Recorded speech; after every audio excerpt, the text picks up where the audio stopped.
Hey guys, how's it going? Welcome back to my channel, and today I'm going to be talking about 8 free apps that every college student should have because they're so useful and I honestly use them all the time, and I'm going to share the list with you guys.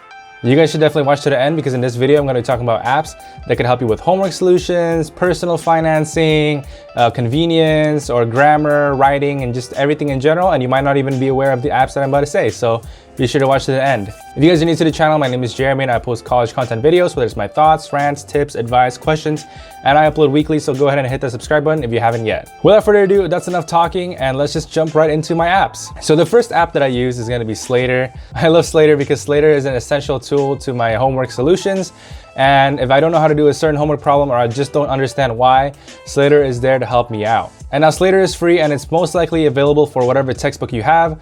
Ever since high school, I've used Slater and it's worked quite well. Honestly, I've never had a textbook issue or a problem issue. And it is user submission based, so some answers might be a little off here and there, but most of the time it's like pretty good. I'd say 80% of the time I understand how to do it eventually. And I know a lot of people use Slater to, copy off of the thing. While you could do that, the efficient way to use Slater, in my opinion, is to actually take a look at the solution and take a look at how they solve this step by step. So then next time you encounter something like that in the exam or another homework problem, you could try to solve it yourself without Slater if you're not stuck and if you understand how to do it. App number 2 is going to be Google Drive.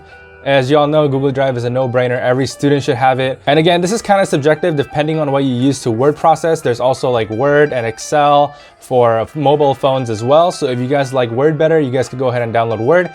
But in my opinion, Google Drive works the best for me. And that's because whenever I'm waiting in line, waiting for the food or the restaurant, I can always be proofreading my work as I'm waiting on my phone, and it's just so convenient, You could also use it to upload files to transfer between your computer or your phone, such as like if you have a book and a PDF file, you could upload it to your computer and upload it to Google Drive. And then you could always access it on the go whenever you're on your phone. Just download it from the PDF straight from your Google Drive and right into your phone. App number 3 is called Photomath. And Photomath is awesome because it literally just solves math equations for you straight from your camera. So it detects and it reads whatever math problem you have, and it basically tries to come up with a solution. And not only that, but it tells you a step-by-step way on how to solve the problem, and it's completely free. And they also integrated some of their features on Snapchat. So I believe if you hover over a math problem with Snapchat, Photomath would sometimes show up. I'm not too sure how it works. My friend did it. Hey, that might work. If not, then just go ahead and download Photomath for free. App number 4, you guys would probably already know this one. It's called Quizlet. If you guys don't know Quizlet, you can also use it to find answers online for, whatever you're struggling on. Not only that, but you can also find, different flashcards and different study terms from everybody around the world pretty much. So let's say you're trying to study for vocabulary for a certain biology section. You could just try to look it up on Quizlet, and then somebody would probably have it up there already with all the key terms. So you don't have to, grab all the key terms on your notes. Not only that, but Quizlet have their own like quizzes and study games or whatever. So whenever you're trying to study in a fun way, I guess, you could always go to your phone and open the Quizlet app and study from there. Like if you tap and it shows the term, and if you tap again, it shows the definition. And it really saves me a lot of time when other people has uploaded content that I actually needed. And if they don't have it, then you could always be the first one to create the content and other people could always find it where you'd be helping each other out. Our app number 5 is going to be called Easybib.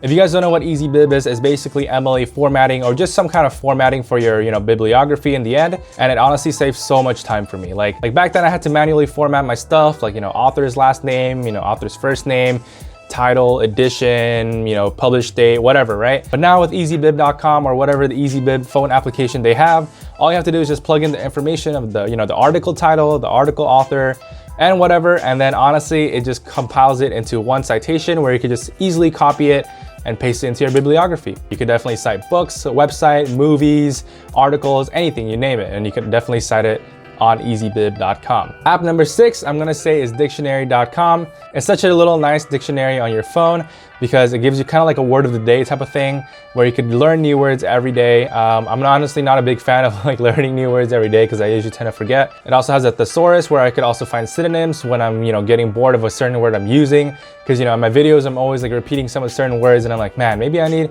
new words instead of like awesome or amazing, Like I could always go to the thesaurus and find like, I don't know, magnificent or something like that, Number 7 is gonna be Grammarly. Now, usually the phone app is like a little keyboard that corrects your grammar. So I don't really know how that goes, but I honestly use that app on my Chrome extension. So whenever I'm typing my articles, typing my scripts, for my videos even, it catches my grammar mistakes and nicely suggests a better alternative, or probably the correct alternative to whatever I'm typing. It definitely catches errors here and there that I wouldn't have caught myself, and that, you know, Google Drive or Microsoft Word would not have even caught it themselves.